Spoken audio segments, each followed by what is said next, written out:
connect to I was telling Sarah, this new computer, like, I don't know how to fix this yellowness. Is that a computer glitch? I don't know what's going on. So dark. Okay. No, let me fix it. I'm in a new location. I like it. And as always, like the lighting is just horrible. I don't know what to do. Are we live? I think we are. Yep. I'm ready. If one day we ever come on and we're all like perfectly lit, not yellow, Sarah, actually, you look pretty darn good. Thank you. Got it figured out. So, but that'll be the world coming to an end if we're like on point. If we're all like looking good and well lit, you guys will know that we finally made it. Exactly. Well, hello everyone. Welcome to January's Book Sisters Book Club book chat, I guess. I don't know what to call it. Does anybody have the physical copy? No, I don't. No. I don't either. The ebook was so darn cheap, I couldn't do it. So right. But anyway, we're talking about An Alaskan Twin Surprise by Belle Calhoun. And this book might be the first one that we all agree on. Bree, Sarah, me. We all really, really liked it. So, yeah, let's go ahead and tell us your name and your channel or wherever if you want to, and then what you gave the book. Okay. What did I give the book? Go ahead, Sarah. Sarah from the Bookish Knitter, and I actually rated it 4 stars. I really liked it. I'm Bree Hill. I'm Falling for Romance on Instagram, and I think I gave it 4 stars too. I did too. Yay!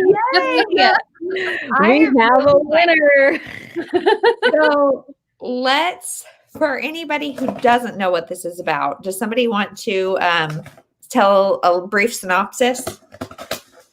So it's a second chance romance. I forgot the character's name. Gabriel and Rachel. And Rachel like skips out on. Were they engaged? They were engaged. Okay, they were engaged, and Rachel just like skips town, and he has no idea why. And now fast forward in time, she's back. She has kids, and it's their second chance romance in a nutshell. Yes. Well, they don't have kids. They don't. Yeah, the kids aren't his. Everybody, and it wasn't until like 30 or 40%. I'm like, is it his? They're too young to be his. What the heck's happening here? Yeah, I'm like, don't ruin this with a secret baby. Thank you. Don't ruin this with a secret baby, and it didn't. Nope. No. Yeah. So we have some 4 stars in the comments too. What did you guys rate it? Everybody in the comments. Shannon, got it right. 4 stars. 4 stars. 4 stars. Love it. Love it. Awesome. Yay. Yeah. So this is our first time doing a Harlequin, and I'm not going to lie, I was a little hesitant just because the Harlequin categories are hard. They're a hard sell for me because they're so short. Mm-hmm. They are all 220-ish pages. And for me, like, I'm not a fan of novellas. I'm not a fan of short stories. And so finding the ability to like make a complete story with an emotional attachment, I feel like is something that Belle Calhoun did so good, because I did care, and it was 224 pages, and yet I was in it. Yeah. And when we talked to Jill Shalvis, she talked about that. And I wonder if like just the more and more these authors write under Harlequin, they kind of master, like, because I've had pretty good luck with, and you could just tell that like they've perfected that craft of writing within so many pages. Mm-hmm. Oh yeah. Mm-hmm. Well, and my like thing about category romances is me, like, because the only ones I have read, I've really liked. Mm-hmm. And so it's just like one of those things you get in your head where it's like, these are too short to be good. These are too short to be good. Yeah. And I keep being Sarah's going, no. Yeah.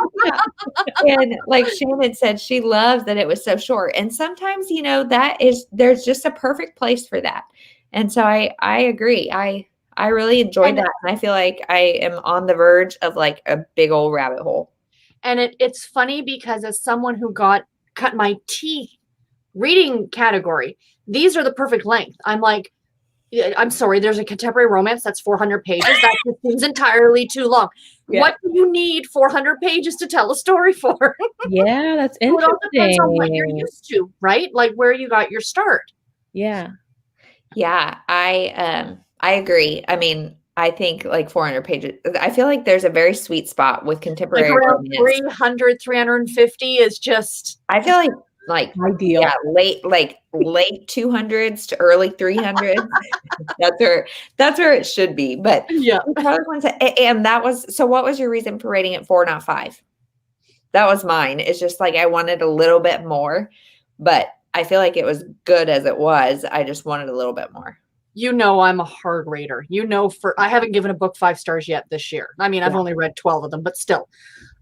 For me, I liked it. I liked it a lot. I recommend it. But is it a book that 6 months from now, I'm going to be like, wait, I read that book. What was it? You know what I mean? That's my thing. It's not one of those books that's going to stick with me as a 5-star. Yeah. Have you had a category B a 5-star? Yes. Yeah. Yes. The Diary of a War Bride by Laurie Robinson, which was a historical. Okay. To this day, I recommend that book to people. It was fantastic. Maybe that's how I need to get into historical romance, is in like those short chunks, because a lot of the World War II romances are bigger. World War II. It's a World War II. That's my jam. There you go. That would be a fun Chloe video. Right? I might do it.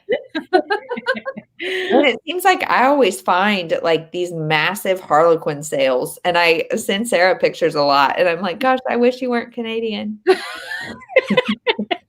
I wish you weren't American. Well, that's true too. I wish we didn't have to pay cross-country shipping. Yes, that's fair. Have a medium. Somewhere in the middle.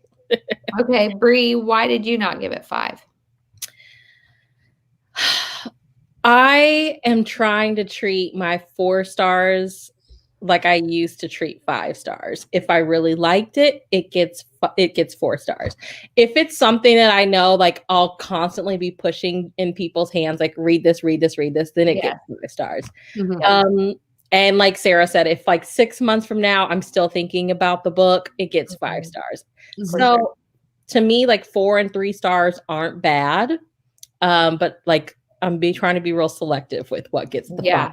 What gets the 5? That's right. That's right. Okay. So Fiona said, was bugged by the repeated she skipped town and I hated her mom in the beginning. Yes. Okay. So let's talk about it, right? Let's talk about the small town vibe. Yes.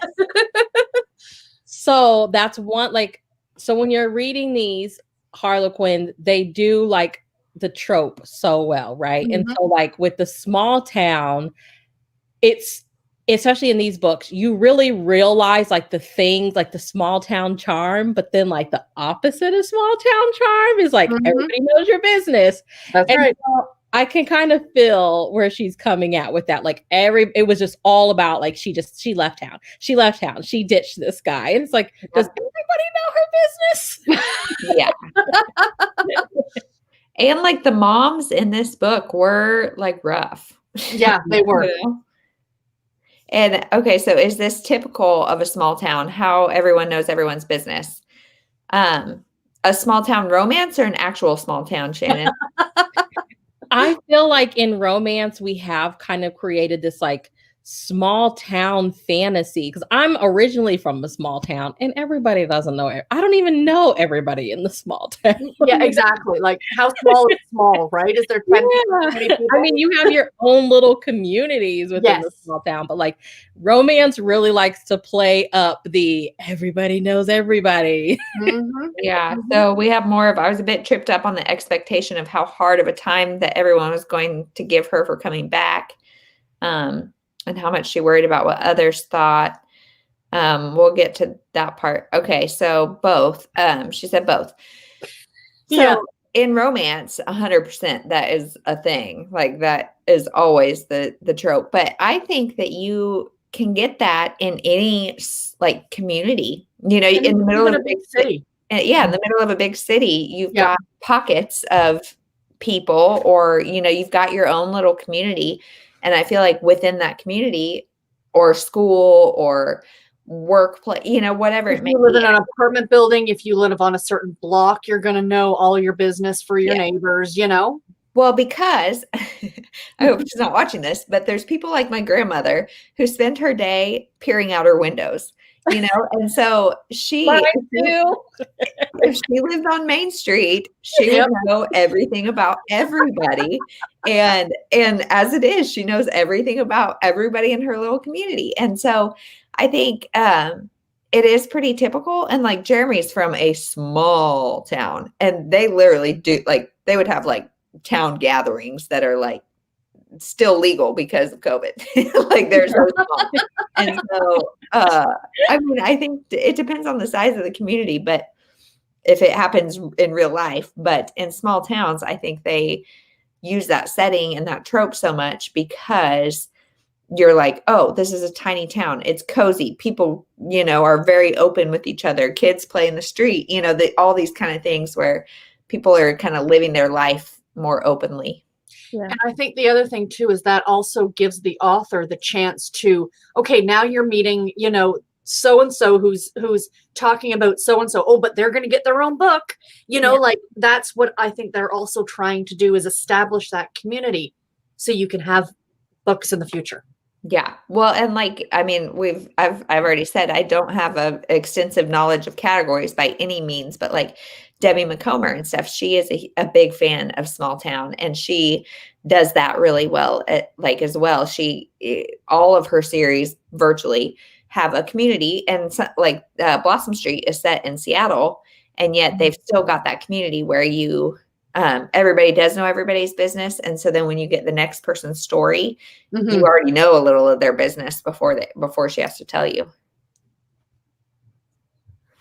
So let's see. Kept wondering if it was secret baby, if that can only be the case if it's both of the protagonist kids. Yeah, I think that's the definition. Well, no, because not necessarily. No, because the babies were secret.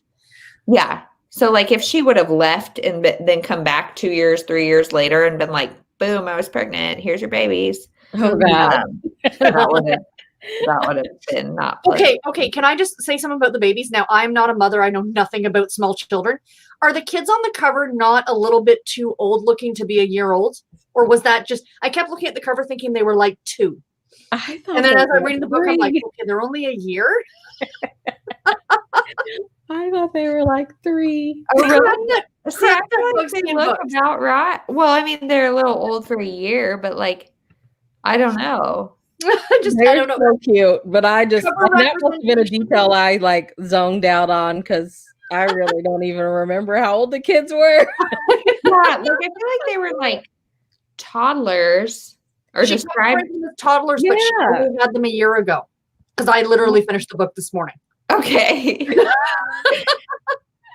Yeah, I definitely got the read that they were like 2 or 3. Mm-hmm. Let's see. I'm just gonna throw this up here while I look for something else.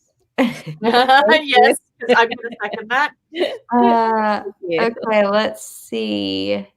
The bullying from kids. I do like, and the one thing I want to say is, not that I liked it, but it was definitely noticeable as someone who's read a lot of the inspirational romance that they really glossed over the fact that she had those girls out of wedlock.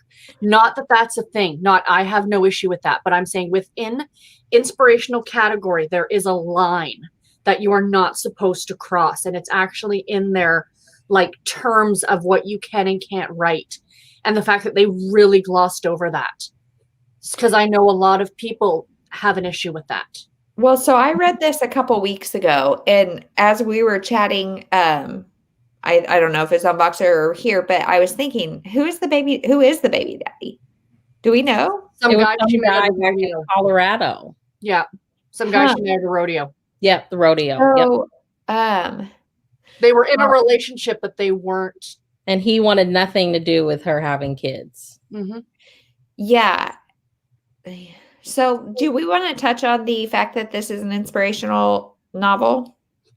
Let's talk about it. I don't think I think it's something we have. That's what it is. It has to be addressed in a way. What does everyone in the comments think about it? When we picked this, or when this was picked, were you initially turned on, turned off? What were your expectations for the book? Did it meet those expectations? Yeah. Tell us your thoughts. Before this, would you have went to Walmart and seen this book and walked right past it because it says love inspired? Regardless of your, regardless of your religious, and this isn't getting into a religious discussion. That's not what we're here to do. No. Just to discuss in general your preconceived ideas about exactly inspirational novels. Exactly. Let's see. See, I don't think that I had any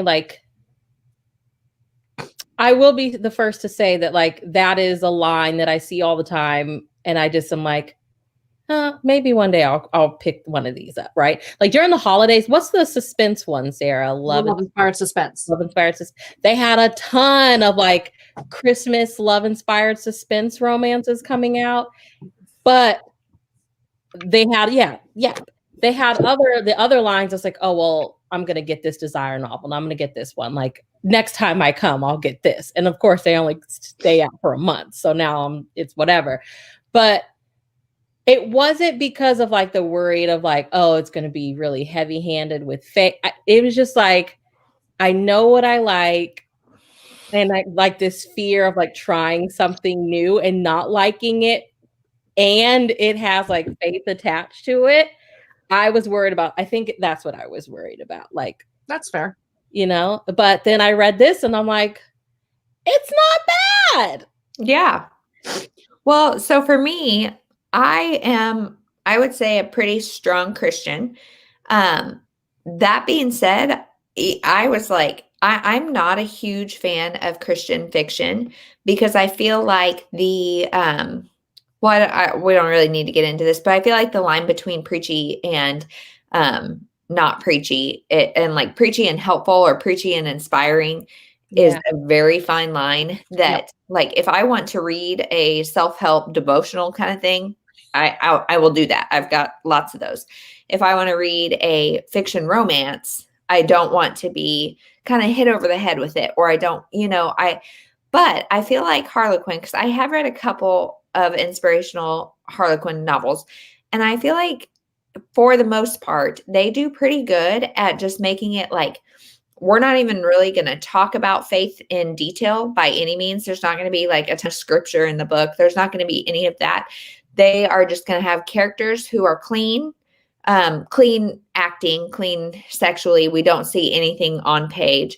And it's going to be specifically these characters both had a faith to fall back on. And they talk about it being Christianity, but I feel like you could kind of insert whatever your faith is. And it's more about the fact that they have a faith to fall back on as opposed to it being a Christian fiction. Yeah. And it's interesting because I was thinking about this because I knew we were going to discuss this book. I've read a lot of the Love Inspired and I like them. Being someone who does not follow that faith personally, I still really enjoy them. But the thing that I found interesting is that the more I got thinking about it I remember, was it last year or the year before, I read a desire novel where the main character, this was old, going back to the early 90s, and she talked about going to church and she talked about praying for something. And I thought it used to be commonplace. It used to be that regardless of what was in the book, the character they would, oh, it's Sunday, we're going to church. It was just a thing.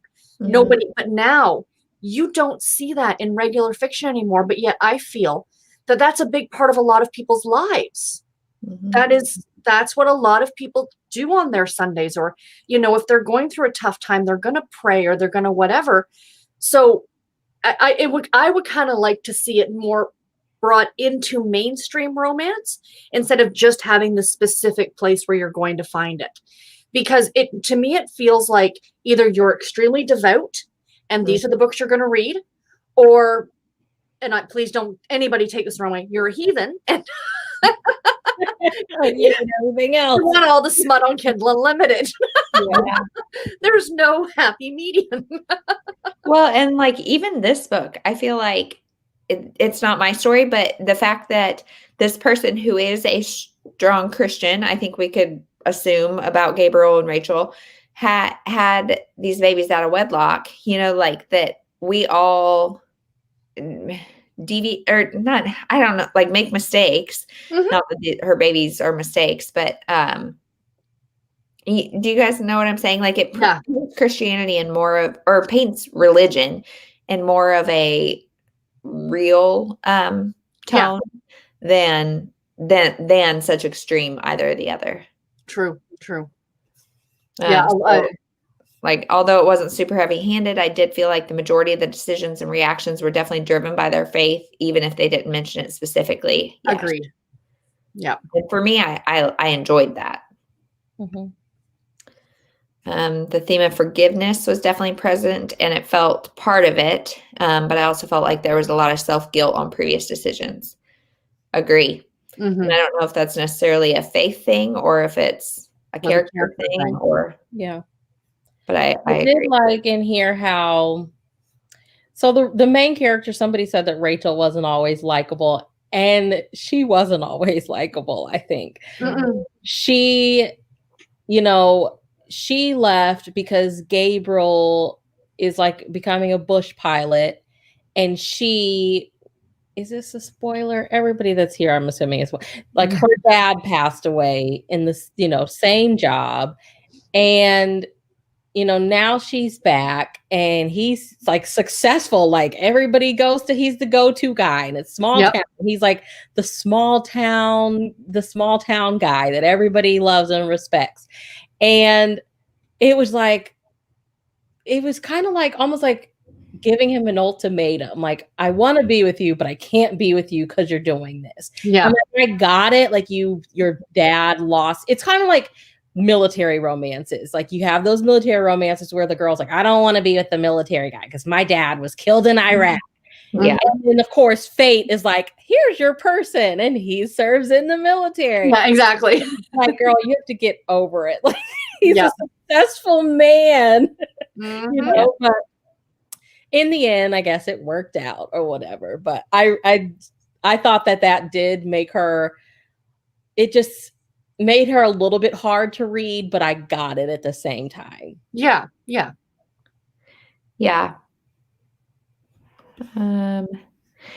did kind of keep the reason she left until later in the story. Yep, they did. Although I have to say I like that in a way, like the same as when they were talking about, like, it wasn't until about 30 or 40% of the way through that you found out that you kind of realized the kids weren't his. At least I did, because they were so young. But same with that. It's like usually in stories, you're told as the reader, you're told everything right at the beginning. Yeah. So I kind of like the fact that we found it out the same time as the other characters did. Right? Mm-hmm. That was kind of different. Like we know, and we have to watch the character that doesn't know. Don't go into the basement. So we've talked about like second chance romances. Like we don't like when it's a stupid reason that somebody right? Did y'all feel like this was a stupid reason for him to just be ditched? I know. Go ahead. Get it. But to leave, like to not even have a discussion about it, just seemed very immature to me. Yeah. So if you're engaged and you witness your dad dying, like, don't you think you would say something to your fiance? Like, hey, this really traumatic thing just happened and I'm about to share my entire life with you. So maybe I'll just tell you. Yeah. But it wasn't until that he was in the plane wreck that she really got thinking. You know what I mean? But yeah, no, you're right. She kept. But I mean, like, so like if I'm thinking back to when I was engaged, like if my dad would have died, I think I would have told Jeremy. Like, no. Like that you saw it, not just that he died, but that was the thing that she saw it. She didn't tell anybody because her mother was like, "We just must go on. We just must," Yeah. Yeah. So, I mean, Shannon basically just said what I'm trying to say. Like, it wasn't a stupid reason because that is very traumatic. And if you need to like put your life on hold because of that, that makes sense. But given they were together for so long, they were engaged, like they should have talked about it, I would think. And she knew what he did. It's not like, he's like, hey, by the way, I decided I'm gonna be a pilot. He trained with her dad. Like, come on. Yeah. This isn't news. It just feels like you didn't give him the opportunity to do anything, be there for you. Like, okay, so let me play devil's advocate. Gabriel knew her dad died. Do you think he could have sought her out more or tried to see how she was doing and to absolutely, I agree. Although didn't her mom say in the end that like he did he come by or did she came back? She came back after she left and the mother was like, yeah. Okay. But like this is contemporary. I am assuming they have cell phones and like there would have probably been a way, emailer, messenger. But there's no way. There's Facebook. You're not disappearing off the face of the earth unless you're going to like Bora Bora. Yeah. So we were supposed to get married and you didn't show. Yeah. Just checking in. Yeah. Are you okay? Did I get the wrong day? Like what's going on? Yeah. I liked it. I liked that it was also, I loved the Alaskan setting. Oh, yes. I love the Alaskan setting. I mean, I don't think it was like too over. I feel like the Alaskan part was his job. Like that was what felt really Alaskan to me. Otherwise, it could have been like any small town. True. Have y'all read Simple Wild? No. Oh, you need to. It was so good. But the main guy in that, it's actually kind of similar. The main guy is a pilot and her dad. I really want to read that. That's one of those like really hyped romance trilogies that I'm like, am I gonna love it? So my suggestion would be read Simple Wild and then just kind of stop there. Okay. Wild at Heart was okay, but it's more just like it's kind of the what happens after happily. Oh my gosh, what happens after happily ever after? But it's just like boring and not pleasant to read about because I don't know. Or else take some space between the two. Okay. I remember hearing somebody's review that was like, if you've read The Simple Wild, there's no reason to read Wild at Heart. Is that what it's called? And then there's a novella or something that came out? Yeah. So, and it's good. I mean, it's a Christmas novella about them. I mean, I can't really say much without being spoilery, but yeah, it's a Christmas novella. And like for me, I read 1 and 2 back to back, and then it was a while before I read the novella.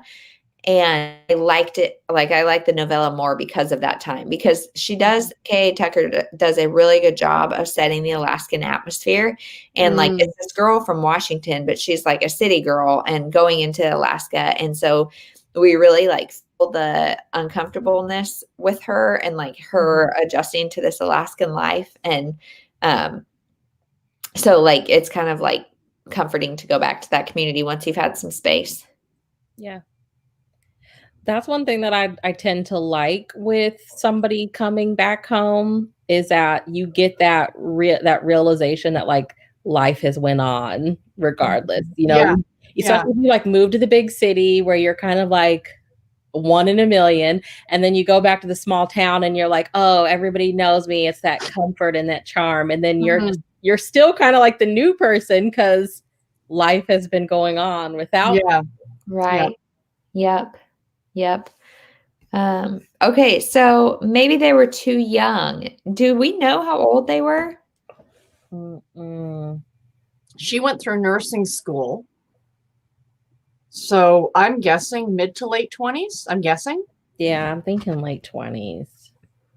I don't know. Because were they engaged at like 18 or were they engaged at 25? Like, no idea. Matters, but like I feel like early 20s they were engaged, and then they might have been engaged for a while. Like, yeah, I feel like that was glossed over a little bit too. One of those quick details. Okay, right? So many words we can put in this book. Well, in general, that's true. Is is it better to ditch someone at the altar or marry them without being able to talk to them about big things? Yeah. As someone who's ditched someone at the altar, it's always better to ditch somebody at the altar. Yeah. Just don't show up. I'm sorry. Maybe I'm biased. So It wasn't at the altar. It was 6 months before the wedding, but still. Oh, they're high school sweethearts to start. That's right. Yeah, They yeah, met when yeah. they were teenagers. Thought Yeah. they were early 20s. Anyway. yeah, I mean, and what I also liked is I think he was like, he had questions about the kids, but he never was against her having kids. Like, I feel like he would have kind of accepted it regardless, but it made it easier that like the dad was not. And on that point too, I do like that nobody in town really looked down their noses at her that, oh my God, look at, she had these kids and where's the husband? You know, like, I think she thought that more than anybody else did. Yeah. Yeah. Yeah, I think she did ditch. I was like 2 days before, something like that. I don't think it was literally at the altar. Yeah. Yep. I was like, girl, but you lucked up because you go home and your high school sweetheart's still single. Yeah. And he's like accepting of you and now these twin girls, like happily ever after, you know? Only in the Hallmark movie or Harlequin. It's like he gets the family he always wanted. Yeah. Same thing He always wanted. Yeah. Yeah. Hallmark, Harlequin, it's all the same old bag. It is. Yeah. So, okay, Sarah, since you have read more of these, you already know because I've already given you a heads up that I was going to ask. So, what do you think it is that gives this line longevity versus other lines? Yeah, because we talked about this earlier in the week, and I looked it up. This line's been around for 20 years. Wow. And if you go back to some of the earliest ones, they were a lot more scripture, a lot more, and I think they've changed a lot, like become more mainstream. But I just think like this is something that people enjoy. I mean, you've got so many different extremes in romance. You've got, and I'm not trying to generalize Kindle Unlimited, but we all know what I'm talking about. We've got the very taboo KU books that people love. And then there's another side of the spectrum. And I think that this is really opening Harlequin up to a marketplace of people that, I mean, the Amish romances now, they put it like 2 a month. Mm-hmm. I don't think there's that many Amish people in general. But I hope that they're picking up these Harlequins because you know what? I got talking to somebody, and like oftentimes in some of these, like in Pennsylvania and in Ohio, they actually do go into the Walmarts. Like the Amish will go and buy some things in Walmart. And I'm like, do they go by the book section and see this? And I want to know. It's probably frustrating because it's probably not realistic. They're probably like, what the hell is this crap? Yeah. Probably not, Sarah. Probably not. But I just really think that it's opening up mainstream romance, because I think I'm having a hard time explaining this, but Christian fiction, and for those of you who have read a lot more of it than I have, please correct me if I'm wrong, was something that you would only really find in like Christian bookstores or like in Christian stores. And you know, it wasn't something that you would see at your Walmart or you would see at your big box bookstore or what have you. But these are allowing them to be there and more accessible to more people. You know, and they're nice. They're just nice. I would assume that, so like you said, there's kind of two continuums or two ends of the continuum as far as steam level in books.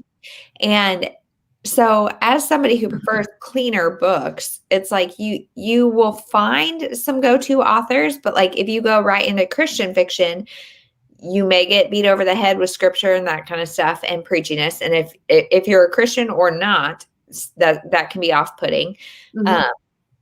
And like this is the only place I know of personally that it's like I can go read a variety of authors and know that I'm not going to see any sex on page. And I also know if my girls are 13, 14 wanting to sneak some romance, go girls, This is what I'm probably saying? far better than Like, so I think it's got that place in, like I said, there's tons of authors who do clean romance, but they don't necessarily advertise like, hey, I'm all clean. And they don't necessarily in that lane all the time. And so I think this definitely serves a purpose and has an audience. Like my grandmother now, she's in her 80s, does not want to read a whole lot of smut. And so she will pick up stuff where she knows that it's going to be a cleaner thing. Yeah. And somebody just posted in here, The Heartwarming Line by Harlequin is the exact same, but it's without the faith. So it's just, and the thing is with these two is that not only is there no sex on page, there is none even implied. You're not even allowed to imply it, that anything has happened until they're married. You know what I mean?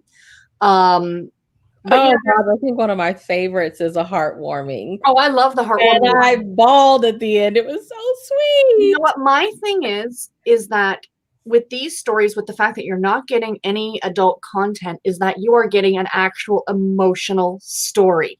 Their relationship is not built on sex or physical attraction, or whatever, right? It's actually built on emotion, and it's really nice to read, I think. Yeah, so I think it's interesting though, like what happened in the 2000s that made them. And I wonder, does September 11th have anything to do with this? Like, were we all craving comfort right after September 11th? That's interesting. Because there was nothing before it, Sarah. Nothing like not to my knowledge, because I can't remember whether or not this line was originally owned by Harlequin. I tried to do some research, because I remember way back when I first started seeing them in the stores, that you used to be able to get them in these big floppy trade paperback editions, and they were put out by a company called Steeple Hill. So I don't know if Harlequin bought Steeple Hill, if like Steeple Hill was like doing their own version of category romance, like, we're going to bring out so many every month and blah, blah, blah. And then whether Harlequin just sucked them up into their vast whatever and started publishing them themselves. So I'd have to do a bit more research on that. But I definitely remember the fact that they used to be under Steeple Hill.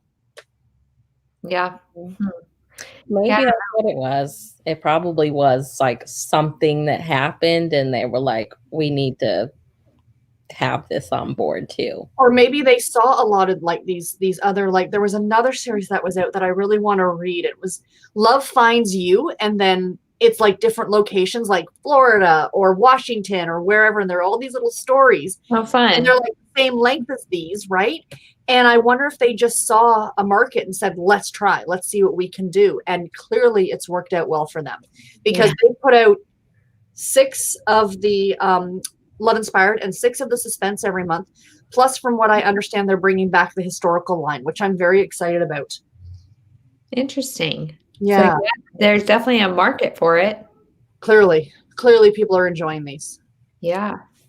And maybe that was it too. Maybe just 20 years ago. Because I do remember, Sarah, like you said, like the Christian fiction bookstores. I remember those, back when bookstores were a thing before, But maybe that was it too. I don't know. I would love to know what you find out. Because I remember going into a Christian bookstore by accident. I didn't realize that that's what it was.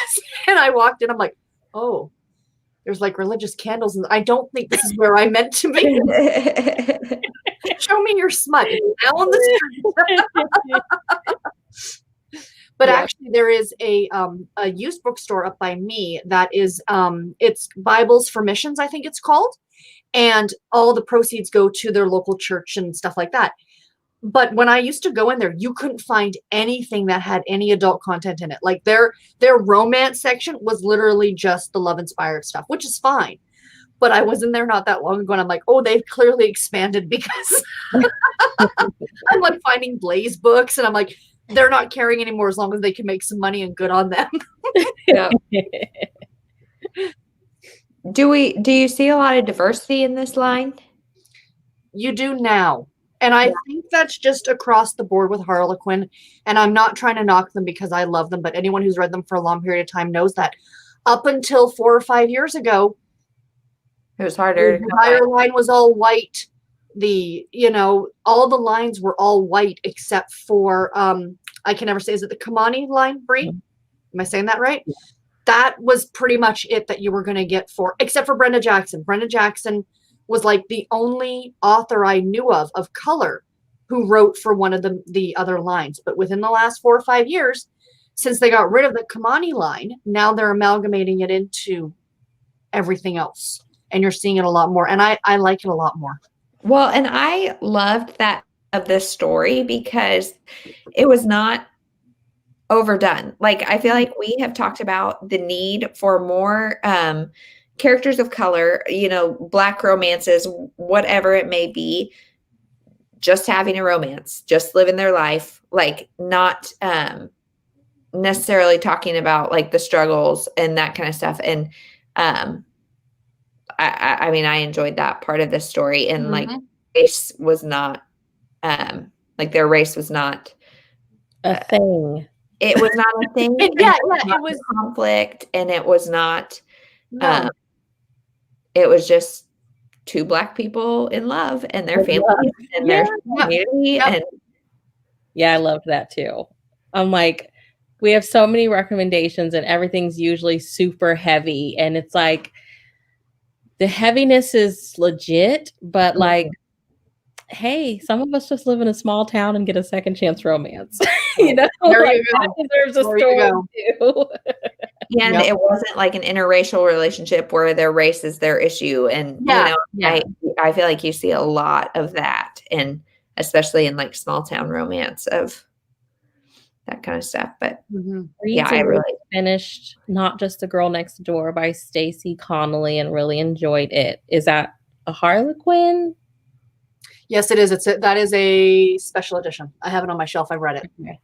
It's really cute.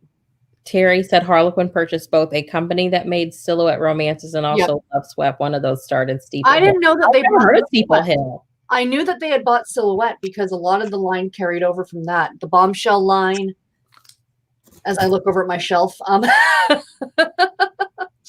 didn't know they bought Love Swept. I think Love Swept was part of Steeple Hill. I think you're right, Terry. Thank you for that. Yeah, Belle Calhoun too. Like, I think Sarah on your Instagram, she like commented back, and I was like, she's a gorgeous lady. She really is, isn't she?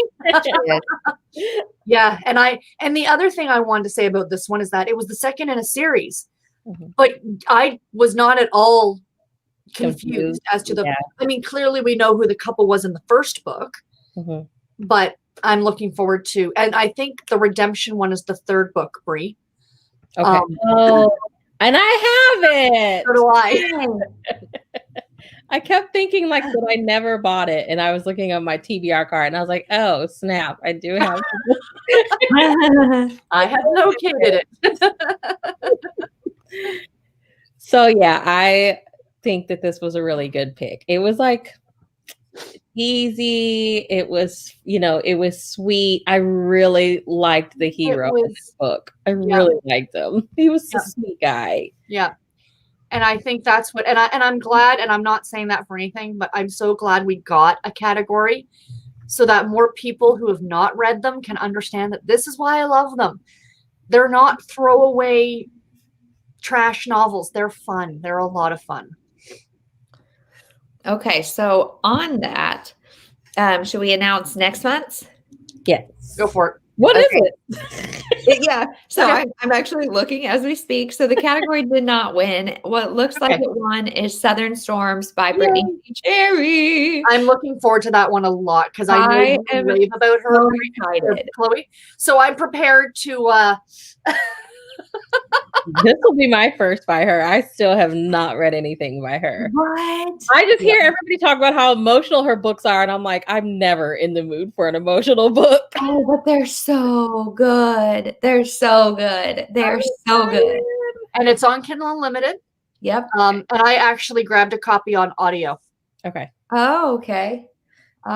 This year is all about like just going for it. Just go for it. Yep. Y'all know I just read my first Johanna Lindsay, so I'm excited for my first Britney C. Cherry. I am so excited. I hope I have all faith that it's going to be a good one. But yeah, the cover looks good. The guy on the cover is You think? He's not I really wouldn't kick him out of shy. bed for eating crackers. I'm like, can you brush your hair? What can we expect? Like, how's her writing? And is it a lot of dialogue? Is it a lot of plot? Like, So, it's Southern Storms by Brittany C. Cherry, and it says it's the first in her Compass series, but with the exception of like Eleanor and Gray, and then Landon and Shay, those are the only ones that are like truthfully connected in series. The rest are all just whatever. But Eastern Lights, which is her book that's coming out soon, is in this Compass series. But anyway, so she has a lot of dual timeline where it's like one where they're kids and then, or like, when they're younger and then again later. So she does a lot of that. I don't know about this one, but she does just greatness. She has really well developed characters, and yet there's enough plot that it's not just a character study. Yeah, I can't even describe why I love her, but I do. I'm really looking. What's the steam factor, Chloe? Because I know you're like me. Take it or leave Middle it. of the road. I mean, see, I don't know why I had this preconceived notion that she was like extra spicy. oh no. I don't know why I thought that, but I did. Well, especially like, so my two favorites, Eleanor and Gray and Behind the Bars, half of it, they are like high school, college. They're younger. Okay. So that part especially is pretty like, and if it's steamy, it's like, it's like them discovering each other, and it's emotional. It's not like, hey, want to go bang? Like I'm fine either way. I'm just thinking, just so everybody else knows what they're getting into. Yeah, I mean, I don't think you can guarantee she's clean, but I know it's not going to be on page of 6. Fair enough. Mm-hmm. I'm excited. Me too. I'm really looking forward to reading it. So January was a bang, so I feel like February is going to be a bang. Yep. I feel like literally, I don't know. We'll find out. Okay, so we're doing like middle grade mystery for March, right? Yes. I Okay. can't wait. So while we're here together, let me look, because everybody, hold on, sorry, my eyes are probably wondering because I'm on trying to look at Goodreads, but so through April, we have the polls on Goodreads.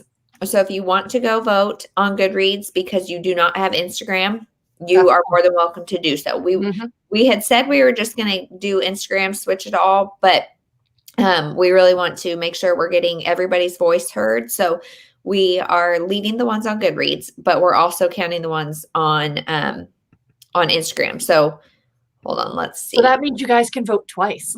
We wouldn't know. You can also vote for multiple books if you want. So the way we did it on Instagram, if you missed this month, the way we did it on Instagram was we put pictures. Sarah made some awesome graphics of each book, and whichever one got the most likes or those likes counted as votes, just like the likes or the votes on Goodreads did. Yeah. So I just had like each choice, and then each one was separate, and you just could vote on it. So let's see. And on Instagram, we will be doing it probably pretty similar to how we did it this month, where we'll do it about a week out. Mm-hmm. So our live show will again be the 4th Saturday of February, which, does anybody have a calendar up? I can get one up real quick. Maybe not real quick. Come here, calendar. I think I got it. It's 27th. Yeah. So on the 27th, we will have a live show. Pay attention around the 20th to the Book Sisters Instagram, and we will put pictures up. So the choices are Mr. Limoncello's Library, the Babysitters Club Haunted House, which is the Babysitters Club Super Mystery #1, or Spying on Miss Mueller by Eve Bunting. They all sound good, but y'all know, like, I don't remember reading Babysitters Club. Maybe like 1 or 2. I was a Goosebumps kid. Yeah. So I'm kind of hoping Babysitters Club wins, y'all. Well, see, if it wins, I am jumping ahead. I am jumping out of me reading through the series in order to go ahead to that. Oh my gosh. Do you guys notice I took all my middle grade out because we got this big bookshelf in the hallway. And so I put them all out in the hallway. But I don't know what to do with that shelf. So But I was going to look because we picked the first super mystery, not the first regular mystery. Yeah. Yep. So is April when we're doing chick lit, or is that May? So gosh darn it, I think I just shut it. Hold on. I think Oh no, I didn't. Okay, yeah. So April, if you want to get ahead and vote on Goodreads, April is Chick Lit Classics, and so we've got Good in Bed by Jennifer Weiner, Shopaholic Book 1 by Sophie Kinsella, and Bridget Jones' Diary. Now, for anyone that wants to talk trash, I've never read Bridget Jones. So I approached Sarah and Chloe and I'm like, I want to read this with y'all. And of course, it turns into, let's make it a book club pick. So you guys, if you don't know, the majority of months, we each typically bring one to the table. So I think it would be really fun in the comments or something on the pictures to try to guess whose is whose. Because yeah, Brie just kind of outed herself. I'm just keeping my mouth shut on the whole Bridget Jones. And if it doesn't win, we're still gonna read it. Yeah. Oh yeah, no, like that's it. Yeah. Well, and Sarah, you don't have the option of not joining because we need a hateful voice. Maybe that's why you brought me in for Verity. That's why there you go. And like I know a lot of people have read it and they said, like, I think Tia might have read it, but she was like, it would be nice to see if now that time has passed, is it still like bad or has it gotten better with age and perspective? So I feel the same about Shopaholic. Truthfully, in April, I have read all of those books. But I have not read any of them in 10 plus years. Wow. So I'm really excited. So we're going to have to start thinking soon about May because, guys, it's going to be here before you know it. I know. You guys, can I just tell you really quick? So I'm doing the Unread Shelf Challenge where you like try to read off your shelves and there's all sorts of different prompts and things. So that's good. Okay, that's good. That's great. I'm loving that. But what I'm doing is buying the books that I want to read instead of reading on my shelves. To like put them on a shelf. Because then it's on my shelf. I have a physical copy. And I'm like, this is not the point. This is not the point. And so like all of those are haul books for January. I have a problem. The Facebook. Well, you buy cheap books. Like you don't, So the Facebook swap groups have gotten me good this month. They have gotten me good. And then like I had to buy Britney C. Cherry's new covers. So those I did buy. Oh, of course. Chloe, and don't feel bad because I'm keeping track of everything on a spreadsheet and I'm really trying to be good this year. I've purchased 84 books in the month of January. Well, you got me beat. I think 85% of them are digital, and they're probably like 99 cents. Yeah, no. Bree, tell me again what you were just about to say, because I saw this on Instagram. I bought 90 Kamani romances for $50, and then I bought the 24 Harlequin duets. You're awesome.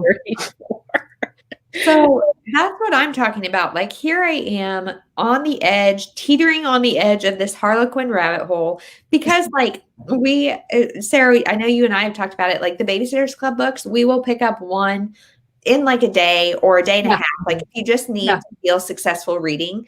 And like currently I'm reading, where is it? A James Patterson because like I just need to feel successful reading.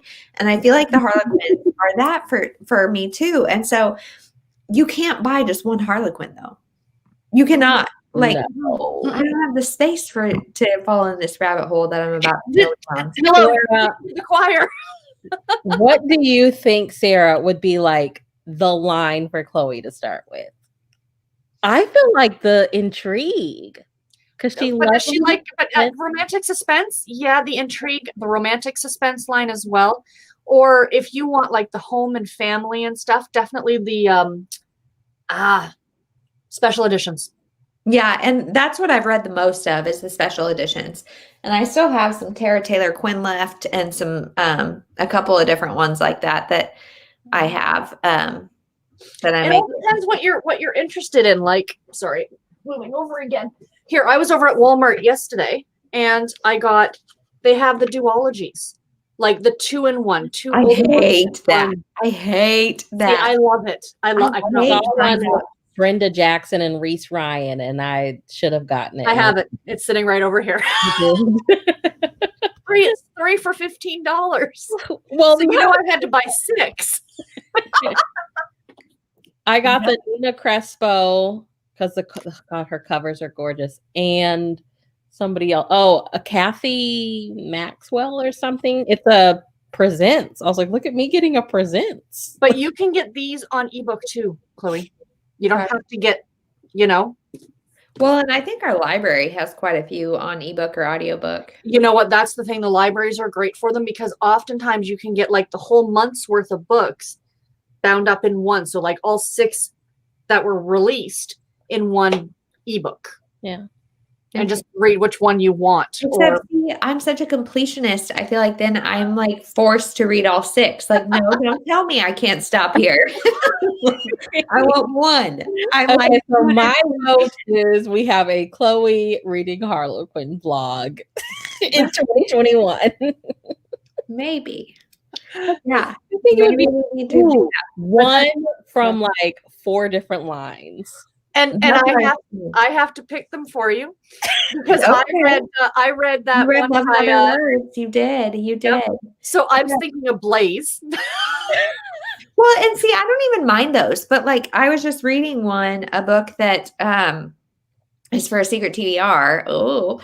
I'm like a real big booktuber, but I skipped like 4 pages because it was just, you know, I mean, like the Blaze things, like those don't really bother me. I'm just going to kind of skim those pages because I just don't care. Like, I do want you though, if in all seriousness, if you're going to read a couple Harlequins, Diary of a War Bride is a few years old, but I really think that you would like it.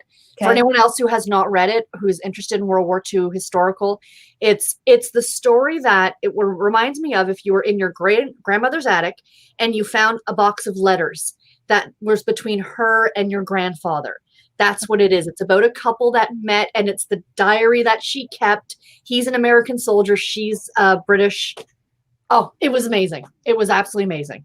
I loved it. I thought it was so cute. Yeah, no, I think that's a great idea. Well, and I kind of did that low key when I did my Tara Taylor Quinn vlog because she writes for special edition Super romance. Super romance. Yeah. Yeah. Yeah. But I haven't done that nearly enough. Mandy. So can we sneak one Dare line romance in there? Just kidding, Sarah. You're picking. I'm just here for the show. No, if I had an issue with the Dare line, I'm not sure what Chloe's going to think about it. Although I read 50 Shades of Grey. Fair. Good. And it's no shot on anybody who likes it. It's just not for me. Well, and that was also in my younger, more sexy days, I would say. Like less stood up housewife. And you're a bombshell, Chloe. What do you mean? Okay. Clearly. Yep. Well, I can't wait for February. I can't wait. We will be back February. Let's 13th? see, February. What is it? 13th, I think. 13th. Oh, we'll have a little Galentine's Day show. We should. And that'll be on my channel, right? Yeah. Yeah. No, or on yours. I just feel like everything's on Chloe's channel lately. It's supposed to be mine, but we did Jill Chavez, I think. I don't really know. Doesn't matter. We'll figure it out. Yeah. Stay tuned to Instagram. We'll let you know. And yeah, don't forget to go to Goodreads if you want to vote early. Otherwise, watch Instagram toward the end of the month. Yep. Or do both. Or March and April will be here before we know it. So make sure you God. Those. I can't even wait. So we got this book called Franklin's New Baby, and it's about Franklin the Turtle. Do you guys know? Yeah. Franklin. So we went to our local bookstore a week or so ago to sell back some books. And Ainsley found all sorts of things she wanted, but all I bought her was 4 Franklin books because they were $1 each. And so we bought them. and Franklin's baby sister is coming in the spring. And so since then, she's like, "Can spring hurry up? Can spring hurry it up?" And I'm like, "Girl, from your mouth to God's ears." You're preaching to the choir. So Yes, the 13th is going to be our chatty day. So if any of you have any topics that you'd like us to bring up or talk about, please let us know. Send us a DM on Insta. Post something here. As of now, we don't have any Have a topic. Yeah, but maybe we're open to suggestions. Yeah, if you're watching this and you're an author and want to chat with us, that would be great. We like asking questions. We set the bar really high.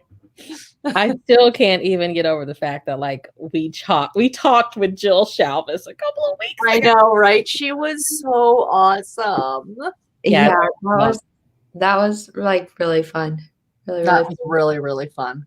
If but you unfortunately, I just feel, and no shot to any other author, I just feel like we've hit like a certain bar. Although, yeah, there's a couple that like if we could get them, I would cry. I would probably literally cry. If I could get Heather Graham, if I could, oh God, Julia Quinn. Yeah, there's a bunch of them. Probably a little busy right now. She might be, but you know what? Let me just talk to the guy who played Simon. That I don't care. Yeah. Okay. Well, unless you guys have anything else you want to chat about. Have a wonderful Saturday evening. Yes, everybody. Have a great Saturday and a great rest of your weekend. Yay. Stay warm. We'll see you February 13th for Valentine's Day. We'll make something fun. And I'm sure. It'll be a party. All right. Thank you, everyone. Bye. Bye.